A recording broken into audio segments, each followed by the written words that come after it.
Oh hey, it's me, Chris.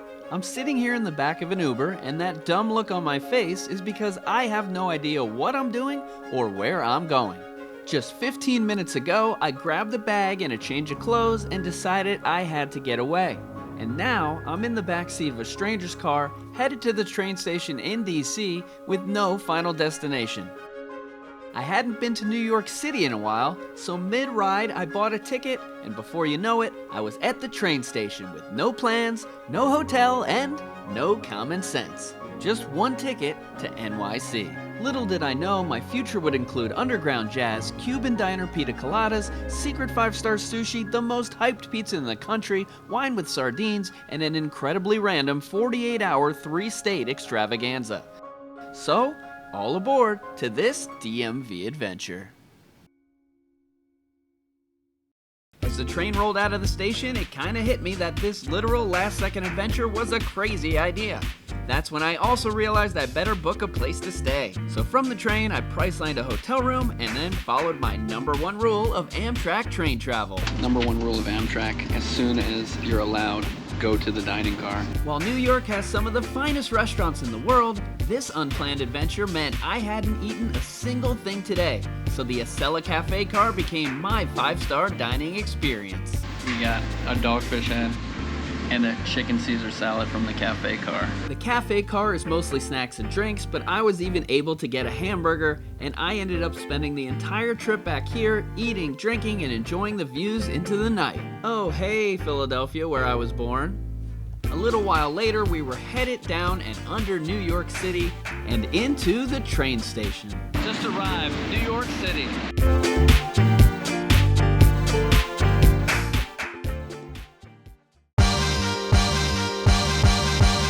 While I've been to New York a million times, there was still a little jolt of excitement my first step up from underground and into the bright city lights. I decided to get a hotel down here, right in the middle of Times Square, because it's the cheapest. It's the loudest too. All these dumb characters here trying to steal your money. Don't fall for it, bro. Michael Scott's favorite New York slice of pizza. I had seen it all before, so I quickly made my way up to my hotel. Pretty decent sized bed, but that's the whole room. Never a great view. My favorite part about this hotel, you have to put the card in to keep the AC and the lights on. But we didn't come here to go to a hotel, so let's GTFO. The best way to get around the city is still the subway, so I made my way underground and away from the gawking tourists and hopped on the train. Awaiting me in the East Village, a tragically unplanned slice of not-so-famous New York pizza and a few new friends. So many rats.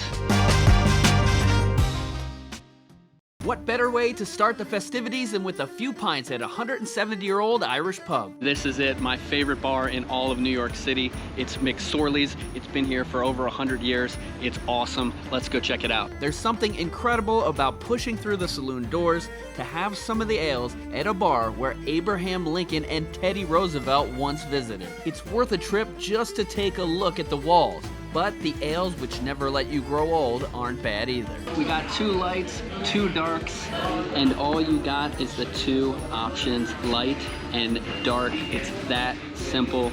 That's right, don't ask for a Guinness here. It's light and or dark, a number of drinks, and cash only right to the bartender. My tradition when I come here, order 2 of each and then down all 4 of them before the bartender can put the cash in the till, and it worked out perfect because seconds later I had to be in an Uber and on to the west side.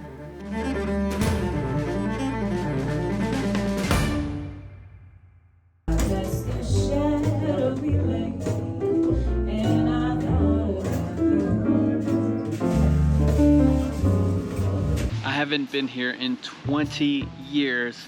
Smalls. When I was in college, we'd come to Smalls at 1 a.m. with a backpack full of drinks and crowd into the stuffy basement, sitting on top of each other on the floor just to watch some of the most amazing musicians jam out.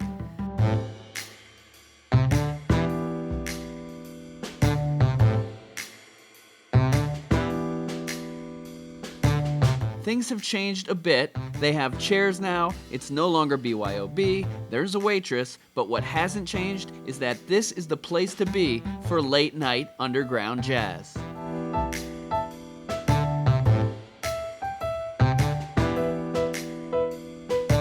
It was a jam session night, so there were about 20 musicians on stage, but they all deserved a cheers at the end of the show.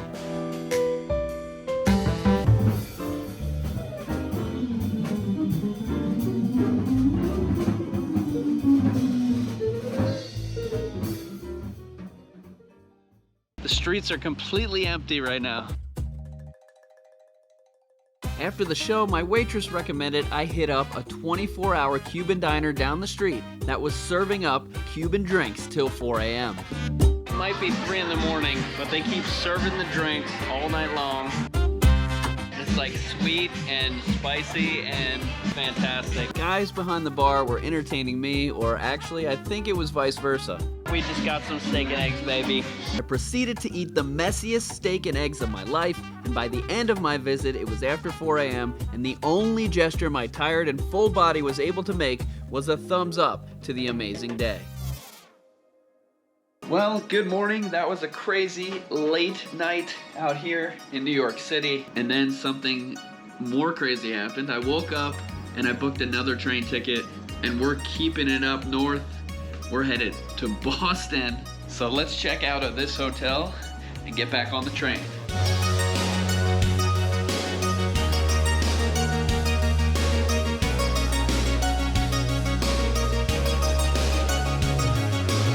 As I stood in the middle of Times Square, I couldn't believe that just 12 hours ago I was sitting at my computer, and in just a few hours I'll be in Boston. What a crazy trip.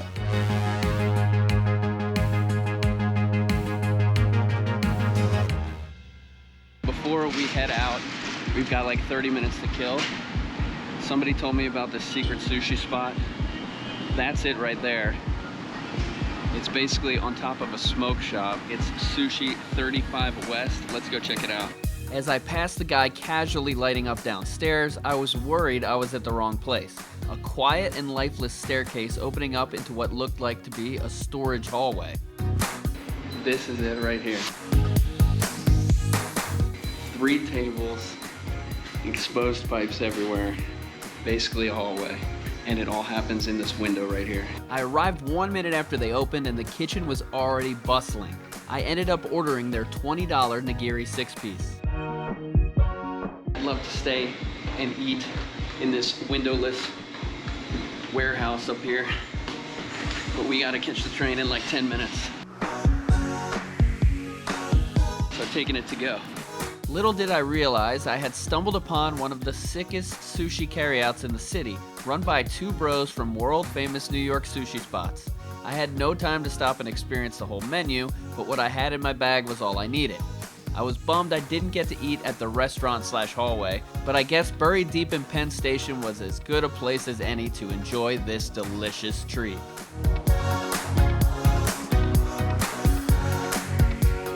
Sushi in the Amtrak station. Just waiting here for the train to arrive, hoping it's not going to be late. In the summer, Penn Station is hot, and it's hot, so when the train arrived on time, I was super excited. Hopping on another Acela to Boston. The Acela will get you from New York to Boston in less than 4 hours, and I was shocked at how crowded the train actually was.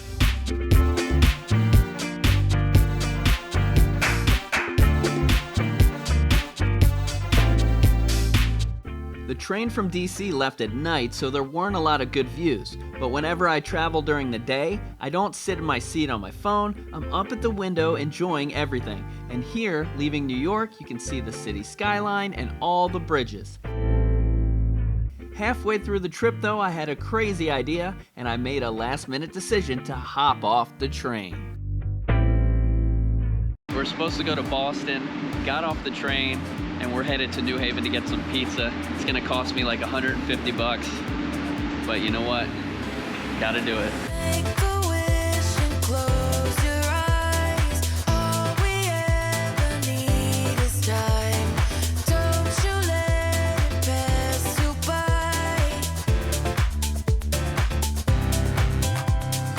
There's a few different pizza spots in New Haven that are famous. And how famous are they? How about at 3 p.m. on a weekday? There's a freaking line outside. I decided to go to Frank Pepe. There's also a huge line here as well.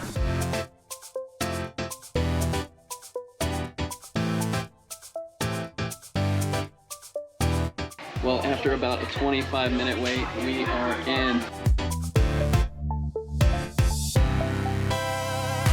We did it, guys. We got Frank Pepe's famous white clam pizza. It smells like clam. It is like the crispiest, chartiest, like freaking solid, awesome. Let's take a bite. Oh, you wouldn't think clams on a pizza, but Frank Pepe, this slice here is fantastic. This time, don't you let it pass you by.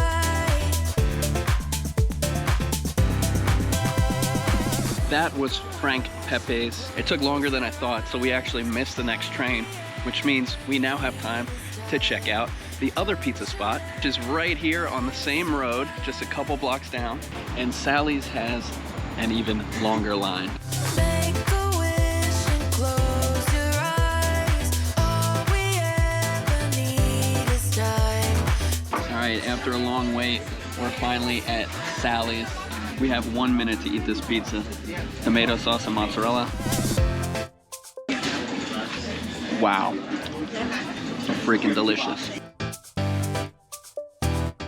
The train leaves in like 7 minutes, and I'm half a mile away. As soon as I got there, the train was pulling up. Made it by literally 20 seconds. Beer, 2 pizzas, all in my stomach, jumping up and down, and just a full sprint, so out of shape. And basically, I'm just trying not to throw up. If I arrived at the train even 20 seconds later, I would have missed it and I would have been stranded in New Haven. So I was super happy to be on the train and checking out all the views going up the coast and towards Boston.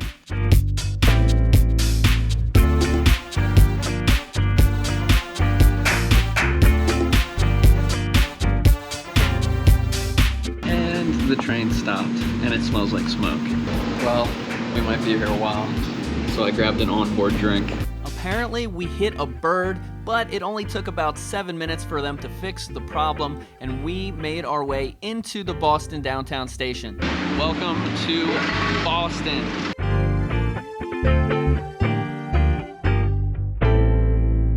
We're only gonna be here for a little bit, but if you wanna know more about Boston, you gotta check out our earlier visit when we explored the whole city. Back in Boston.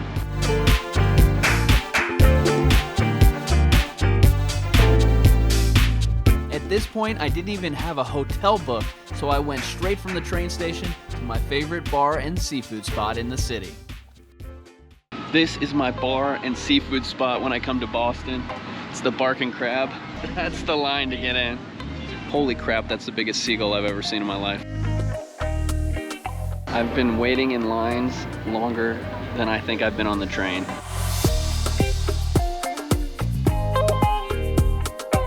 So they do have a bar here, so I got in a little bit earlier than everybody else. We got half a dozen oysters, half a dozen raw little neck clams. The cocktail sauce here is phenomenal. It's like spicy, it's icy, and it turns an oyster into a delicacy. The oysters are solid, but what I really love here are the little neck clams. Earlier today we had clam on a pizza. Now we're eating them raw. I ate those in about 10 seconds, and we got some mini crab cakes as well, because why not? Barking Crab, you go to Boston, check it out, I love it. Next up, we go across the bridge and through downtown Boston at night to Haley.Henry, a wine bar that also serves up one of my favorite items to get at a restaurant, and you'll probably be a little shocked. This place is known for their wine. So she came over, gave me a couple different wines to try. So we got a glass of wine here. It's always funny because they're like, what kind of wine do you like? And I'm like, this is why I came here. You're gonna think I'm crazy. They serve tinned fish. We got mackerel, we got the sardines, and it's high class to be eating these tinned fish. Aside from me spilling the oil all over the place and putting the ingredients on backwards, it was fantastic. It might not look like much, but it is incredible. For the sardines, a little bit of a different taste and strategy, and we use these Ruffles potato chips as the bread. If you're following the whole adventure, you know I ate and drank so much today, but I was gonna do whatever it took to finish this amazing dish. And if you're into wine and you come into Boston, you gotta stop here. I love this restaurant, it's so awesome. Today we had sushi in Manhattan. We had two of the most famous pizzas in the world in New Haven, Connecticut. Then we made it to Boston. We had all the seafood, and in between all that there was beer, there was wine, there was orange juice, there was soda, there was water. I've traveled so far today. I've eaten so much, my whole body feels like it's gonna die.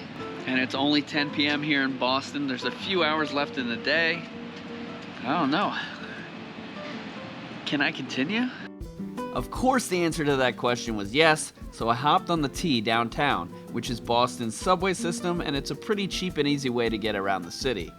To be honest, I was actually headed to my hotel, which I booked at the last restaurant, but decided I had one last foray in me and hopped off by the Boston Garden and had to walk back across the bridge and into the West End. We're gonna check out the West End, which is one of the neighborhoods I didn't go in our last Boston video. And I don't know if I can consume anything else, but we're gonna try. Why don't we check out Ward 8? Little did I know this would be my quiet time to enjoy my smoked old-fashioned, because minutes later, the bar and the streets were overrun with swooning ladies, and no, they weren't swooning over DMV adventures, but the Jonas Brothers concert just got out at the Garden, making my journey back to the hotel quite an interesting one. We're here at the Royal Sonesta. I think it's time to call this long day a day.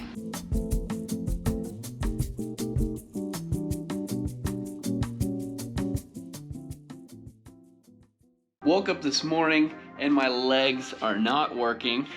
I think that probably has to do with sprinting after the train the other day. How am I getting home?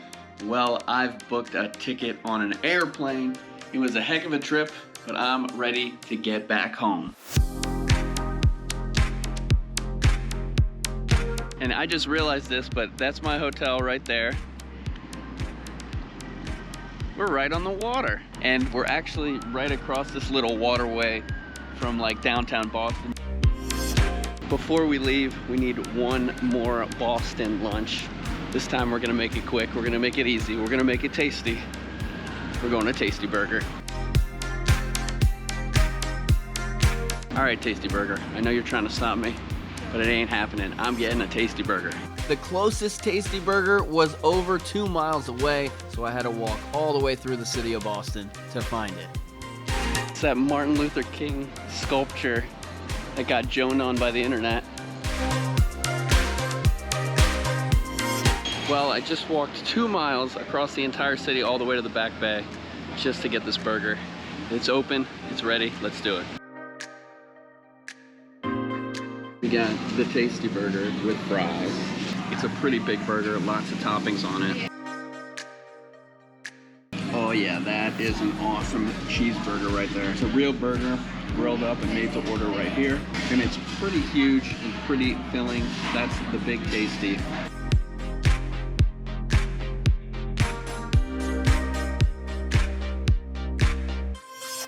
I've taken about 4 bites of this.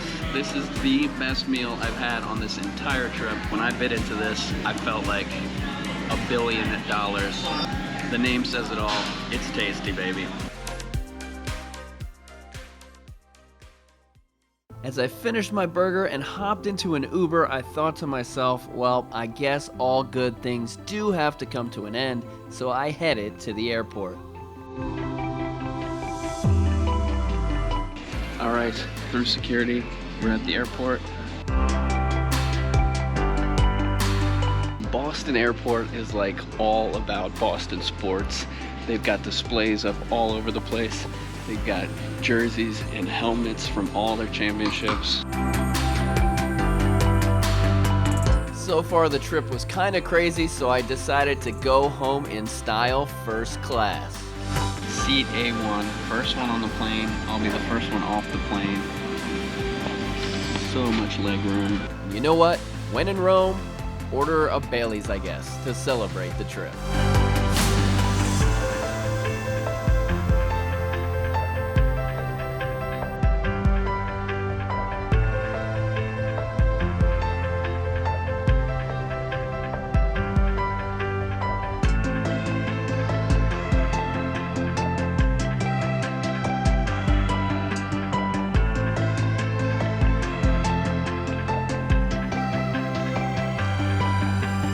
As I hopped on the metro home, I couldn't believe that 48 hours ago I jumped in an Uber with no plans at all and somehow ended up with an adventure I'll never forget.